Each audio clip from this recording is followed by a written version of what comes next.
पाठ 7 स्वराज्य मेरा जन्म सिद्ध अधिकार है। इसके लेखक है लोकमान्य बाल गंगाधर तिलक। इनका परिचय दिया गया है। इनका जन्म 1856 दापोली रत्नागिरी महाराष्ट्र। इनकी मृत्यु है 1920 मुंबई महाराष्ट्र। बाल गंगाधर तिलक जी एक शिक्षक, सामाजिक कार्यकर्ता एवं प्रसिद्ध वकील थे। सामाजिक कार्यकर्ता का अर्थ है सोशल वर्क करने वाला। आप देश के पहले ऐसे स्वतंत्रता सेनानी रहे जिन्होंने पूर्ण स्वराज की मांग करके अंग्रेजों के मन में खौफ पैदा कर दिया था। खौफ का मतलब डर पैदा कर दिया था। जनमानस ने आपको लोकमान्य की उपाधि दी। इनकी प्रमुख कृतियां है गीता रहस्य, वेदकाल का निर्णय, आर्यों का मूल निवास स्थान, वेदों का काल, निर्णय और वेदांग ज्योतिषी आदि। अब पाठ के गद्य के संबंध में परिचय यहाँ पर बताया गया है। तिलक जी ने स्वराज्य के अधिकार को आत्मा की तरफ अजर अमर बताया है। यहाँ तिलक जी ने राजनीति, धर्म, स्वशासन आदि का विस्तृत विवेचन किया है। प्रस्तुत पाठ से स्वराज्य के प्रति तिलक जी की अटूट प्रतिबद्धता दिखाई पड़ती है। अब हम पाठ की ओर बढ़ते हैं। मैं यद्यपि शरीर से बूढ़ा किंतु उत्साह में जवान हूँ। मैं युवा अवस्था के इस विशेषाधिकार को छोड़ना नहीं चाहता। अपनी विचार शक्ति को सबल बनाने से इनकार करना यह स्वीकार करने के समान होगा कि मुझे इस प्रस्ताव पर बोलने का कोई अधिकार नहीं है। यहाँ पर लोकमान्य तिलक जी अपने भाषण में कहते हैं, यद्यपि का अर्थ होता है यदि, शरीर से बूढ़ा किंतु उत्साह में जवान हूँ। उत्साह का मतलब होता है जोश में मैं अभी भी जवान हूँ। मेरा शरीर बूढ़ा हो चुका है लेकिन मेरे कार्य करने का जो उत्साह है वह है। मैं युवा अवस्था के इस विशेषाधिकार को छोड़ना नहीं चाहता। युवा का मतलब होता है नौजवान, किशोरावस्था के इस विशेषाधिकार, कौन से विशेषाधिकार को? उत्साह के विशेषाधिकार को वो छोड़ना नहीं चाहते। अर्थात इस बूढ़े शरीर से भी वह उत्साह पूर्वक कार्य करना चाहते हैं। अपनी विचार शक्ति को सबल बनाने से इनकार करना। सबल का मतलब होता है, सबल का अर्थ होता है मजबूती के साथ। इनकार करना अर्थात अपनी विचार शक्ति को ताकतवर बनाने से अगर मैंने इनकार किया तो मैं यह स्वीकार करने के समान होगा कि मुझे इस प्रस्ताव पर बोलने का कोई अधिकार नहीं है। अर्थात मेरी विचार शक्ति को मुझे मजबूत बनाना होगा। अगर मैं नहीं बनाता हूं तो मुझे बोलने का कोई अधिकार नहीं है। अब मैं जो कुछ बोलने जा रहा हूं वह चिर युवा है। शरीर बूढ़ा जर्जर हो सकता है और नष्ट है, परंतु आत्मा अमर है। उसी प्रकार हमारी होम रूल गतिविधियों में भले ही सुस्ती दिखाई दे, उसके पीछे छिपी भावना अमर एवं अविनाशी है। वही हमें स्वतंत्रता दिलाएगी। आत्मा ही परमात्मा है और मन को तब तक शांति नहीं मिलेगी जब तक वह ईश्वर से एकाकार न हो जाए। स्वराज्य मेरा जन्म सिद्ध अधिकार है। जब तक वह मेरे भीतर जागृत है मैं बूढ़ा नहीं हूँ। कोई हथियार इस भावना को काट नहीं सकता। कोई आग इसे जला नहीं सकती। कोई जल इसे भिगो नहीं सकता। कोई हवा इसे सुखा नहीं सकती। अब मैं जो कुछ बोलने जा रहा वह चिर चिर का मतलब सदैव, युवा का मतलब जवान है। मैं जो भी बोलूंगा वह हमेशा के लिए जवान रहने वाला है। शरीर बूढ़ा जर्जर हो सकता है। बूढ़ा, जर्जर का मतलब कमजोर। शरीर बूढ़ा हो जाएगा, कमजोर हो जाएगा और समय आने पर नष्ट भी हो जाएगा। परंतु आत्मा अजर अमर है। परंतु आत्मा नहीं नष्ट होता है, वह अमर है। अमर का मतलब होता है जो कभी भी न मरे, उसे हम कहते हैं अमर। उसी प्रकार हमारी होम रूल गतिविधियों में भले ही सुस्ती दिखाई दे, स्वतंत्रता आंदोलन के लिए इन्होंने होम रूल लीग की स्थापना की थी। उसके कार्य करने की पद्धति भले ही सुस्त हो, धीमा हो, पर उसके पीछे छिपी भावना अमर एवं अविनाशी है। लेकिन उस होम रूल लीग की जो स्थापना हमने की है, जिस भावना से की है, वह भावना अमर है और अविनाशी है, कभी भी समाप्त नहीं होने वाली है। वही हमें स्वतंत्रता दिलाएगी और वही भावना जो अविनाशी है वही हमें स्वतंत्रता भी दिलाएगी। आत्मा ही परमात्मा है और मन को तब तक शांति नहीं मिलेगी जब तक वह ईश्वर से हो जाए। आत्मा परमात्मा से जब तक उसका मिलन नहीं होगा, अर्थात आत्मा यानी हम अपनी आत्मा का मिलन परमात्मा अथवा ईश्वर से नहीं कराते हैं, तब तक हमारे मन को शांति नहीं मिलेगी।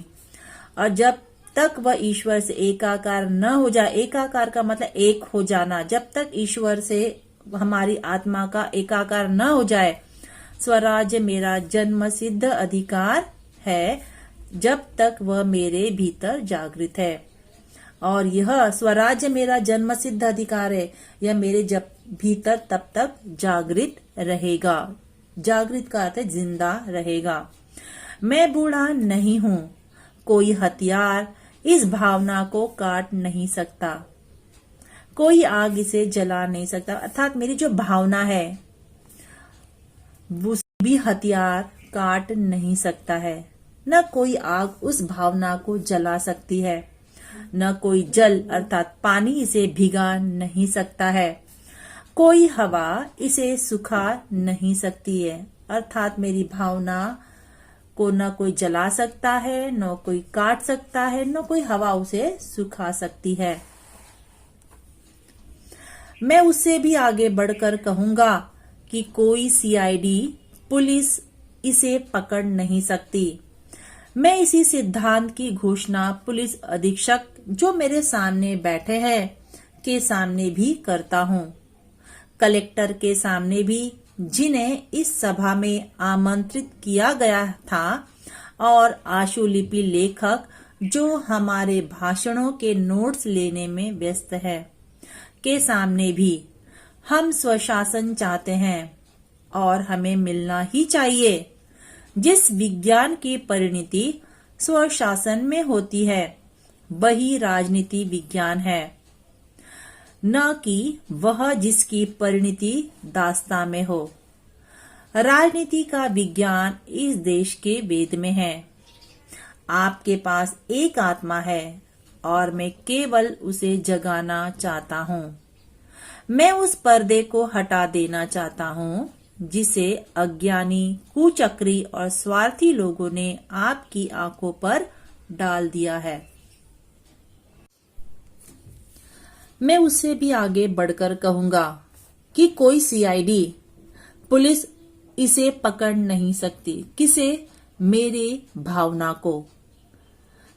मैं इसी सिद्धांत की घोषणा पुलिस अधीक्षक जो मेरे सामने बैठे हैं, सिद्धांत का अर्थ है नियम, तत्व, मैं इन्हीं तत्वों की घोषणा पुलिस अधीक्षक जो मेरे सामने बैठे हुए हैं उनके सामने भी करता हूँ, कलेक्टर के सामने भी, जिन्हें इस सभा में आमंत्रित किया गया है। आमंत्रित का मतलब उन्हें इस सभा में न्योता दिया गया है। और आशुलिपि लेखक, आशुलिपि का अर्थ होता है सुनी हुई बात को शीघ्रता से लिख लेने में सहायक संकेत लिपि, नोट्स जिसे हम कहते हैं, के सामने भी कहता हूँ। हमारे भाषणों के नोट लेने में व्यस्त है कि सामने भी करता हूँ। स्वशासन का मतलब अपना शासन। जिस देश में हमारा खुद का शासन हो, मैं ऐसा शासन चाहता हूँ और हमें मिलना ही चाहिए। जिस विज्ञान की परिणति स्वशासन में होती है, वही राजनीति विज्ञान है। परिणति का मतलब होता है अंत, समाप्ति। जिस विज्ञान का अर्थ स्वशासन में होता है, वही राजनीति विज्ञान है। न कि वह जिसकी परिणति दास्तां में हो। दास्तां का अर्थ गुलामी। जिस विज्ञान की परिणति स्वशासन में होती है, वही राजनीति विज्ञान है, और जिसकी परिणति दास्तां में होती है, वह राजनीति विज्ञान नहीं है। राजनीति का विज्ञान इस देश के वेद में है, अर्थात राजनीति का ज्ञान हमें हमारे वेदों से, हमारे जो वेद है उनसे प्राप्त होता है। एक आत्मा है और मैं उसे केवल जगाना चाहता हूँ, अर्थात मैं अपने भाषणों के द्वारा आपको अपने देश की आजादी के लिए सचेत करना चाहता हूँ, जागृत करना चाहता हूँ। मैं उस पर्दे को हटा देना चाहता हूँ जिसे अज्ञानी, कुचक्री और स्वार्थी लोगों ने आपकी आंखों पर डाल दिया है।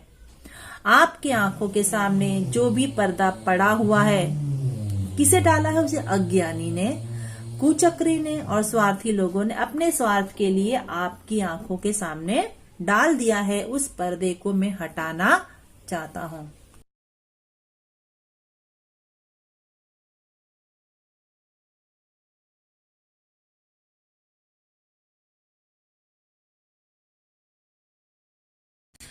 राजनीति विज्ञान के दो भाग है।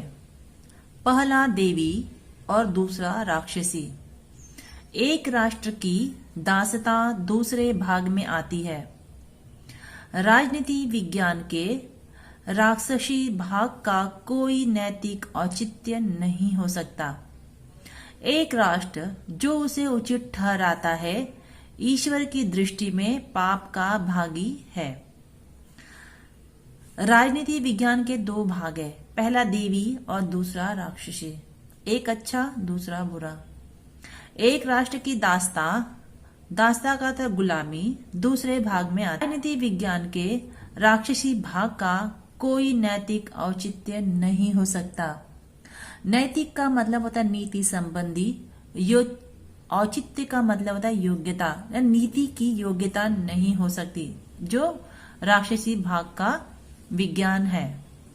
एक राष्ट्र जो उसे उचित ठहराता है, ईश्वर की दृष्टि में पाप का भागी है, और जो उस गलत विज्ञान को सही ठहराता है, वह भगवान की दृष्टि में पाप का भागी बन जाता है। भागी का मतलब होता है हिस्सेदारी। कुछ लोगों में उस बात को बताने का साहस होता है जो उनके लिए हानिकारक है, और कुछ लोगों में यह साहस नहीं होता। लोगों को इस सिद्धांत के ज्ञान से अवगत कराना चाहता है। राजनीति और धर्म शिक्षा का एक अंग है।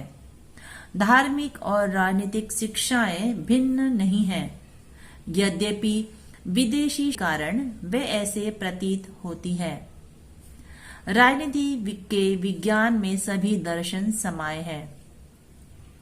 कुछ लोगों में उस बात को बताने का साहस का मतलब हिम्मत होता है जो उनके लिए हानिकारक है।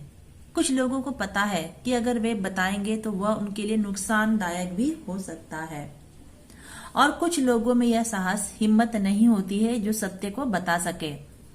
लोगों को इस सिद्धांत के ज्ञान से अवगत कराना चाहता हूँ। अवगत मतलब उन्हें जानकारी बताना चाहता हूँ कि राजनीति और धर्म शिक्षा का एक अंग है। धर्म और राजनीति यह दोनों शिक्षा का ही एक अंग का मतलब हिस्सा है। धार्मिक और राजनीतिक शिक्षाएं भिन्न नहीं हैं, यद्यपि विदेशी शासन के कारण वे ऐसे प्रतीत होती हैं। राजनीति के विज्ञान में सभी दर्शन समाये हैं। दर्शन का मतलब वह शास्त्र जिसमें विविध दर्शनों का विवेचन किया गया है, उसे हम कहते हैं दर्शन। भारत की सहायता से बेल्जियम जैसे छोटे से देश को संरक्षण देने का प्रयास कर रहा है, फिर वह कैसे कह सकता है कि हमें स्वशासन नहीं मिलना चाहिए? जो हम में दोष देखते हैं वे लोभी प्रकृति के लोग हैं, परंतु ऐसे भी लोग हैं जो परम कृपालु ईश्वर में भी दोष देखते हैं। हमें किसी बात की परवाह किए बिना अपने राष्ट्र की आत्मा की रक्षा करने के लिए कठोर प्रयास करना चाहिए। अपने उस जन्मसिद्ध अधिकार की रक्षा में ही हमारे देश का हित छिपा हुआ है। कांग्रेस ने स्वशासन का यह प्रस्ताव पास कर दिया है। इंग्लैंड भारत की सहायता से बेल्जियम जैसे छोटे से देश को संरक्षण मतलब सुरक्षा देने का कोशिश कर रहा है, फिर वह ये कैसे कह सकता है कि हमें स्वशासन नहीं मिलना चाहिए? मतलब जो देश दूसरे को सहायता देता है तो उसे भी तो स्वशासन मिलना चाहिए। जो हम में दोष देखते हैं, हम में कमियां देखते हैं, वे लोभी प्रकृति के लोग हैं, परंतु ऐसे भी जो लोग हैं जो ईश्वर परम कृपालु ईश्वर में भी दोष कमियां देखते हैं। हमें किसी बात की परवाह किए बिना राष्ट्र की आत्मा की रक्षा के लिए कठोर प्रयास करना चाहिए। हमें अपने देश की आत्मा की रक्षा के लिए कठिन से कठिन प्रयत्न करने चाहिए। अपने उस जन्म सिद्ध अधिकार की रक्षा में ही हमारे देश का हित छिपा हुआ है। और कांग्रेस ने स्वशासन का यह प्रस्ताव पास कर दिया है। प्रांतीय सम्मेलन कांग्रेस की ही देन है, जो उसके आदेशों का पालन करता है। इस प्रस्ताव को लागू कराने हेतु कार्य करने के लिए हम कृत संकल्प है। प्रांतीय सम्मेलन, प्रांतीय का मतलब राज्य से, राज्य में जो सेमिनार है वो कांग्रेस की ही देन है और जो उनके आदेशों का पालन करता है। इस प्रस्ताव को लागू कराने हेतु कार्य करने के लिए हम कृत संकल्प है। कृत संकल्प का मतलब होता है जिसमें पक्का निश्चय कर लिया है। चाहे ऐसे प्रयास हमें मरुभूमि में ले जाए, चाहे हमें अज्ञातवास में रहना पड़े, चाहे हम कितने ही कष्ट उठाने पड़े या अंत में चाहे हमें जान ही गंवानी पड़े। मतलब इस प्रस्ताव को पूरा करने के लिए चाहे हमें मरुभूमि का मतलब रेगिस्तान में ही जाना पड़े, चाहे हमें अज्ञात मतलब छुपना भी पड़े, चाहे कितने ही कष्ट उठाने पड़े, अंत में चाहे हमें जान ही गंवानी पड़े। श्री रामचंद्र जी ने ऐसा ही किया था। उस प्रस्ताव को केवल 3 तालियां बजाकर पास न कराए, बल्कि कि आप उसके लिए काम करेंगे। आप उस प्रस्ताव को पास ही न कराए बल्कि उसके लिए काम करेंगे, इसकी भी प्रतिज्ञा ले। हम सभी संभव संवैधानिक और विधि सम्मत तरीकों से स्वशासन की प्राप्ति के लिए कार्य करेंगे। हम सभी संभव हो सके संवैधानिक और विधि सम्मत, संविधान के अनुरूप और विधि के साथ तरीकों से स्वशासन की प्राप्ति के लिए कार्य करेंगे। जॉर्ज ने खुलकर स्वीकार किया है कि भारत के सहयोग के बिना इंग्लैंड अब चल नहीं सकता। जॉर्ज ने खुलकर स्वीकार कर लिया था कि भारत के सहयोग मदद के बिना इंग्लैंड अब चल नहीं सकता है। 5000 वर्ष पुराने एक राष्ट्र के बारे में सारी धारणाएं बदलनी होगी। जो देश 5000 वर्ष पुराना है उसके प्रति हमारी जो सोच है, धारणाएं हैं, विचार है, उसे बदलना होगा। फ्रांसीसी रणभूमि में भारतीय सैनिकों ने ब्रिटिश सैनिकों की जान बचाकर अपनी बहादुरी का परिचय दिया है। फ्रांसीसी रणभूमि मतलब युद्ध के मैदान में भारतीय सैनिकों ने ब्रिटिश सैनिकों की जान बचाकर अपनी बहादुरी का परिचय भी दिया है। हम उन्हें बता देना चाहिए कि हम 30 करोड़ भारतीय साम्राज्य के लिए अपनी जान देने को भी तैयार है। हमें उन्हें बता देना चाहिए कि हम 30 करोड़ भारतीय हैं और अपने देश की रक्षा के लिए अपनी जान की बाजी भी देने को तैयार हैं।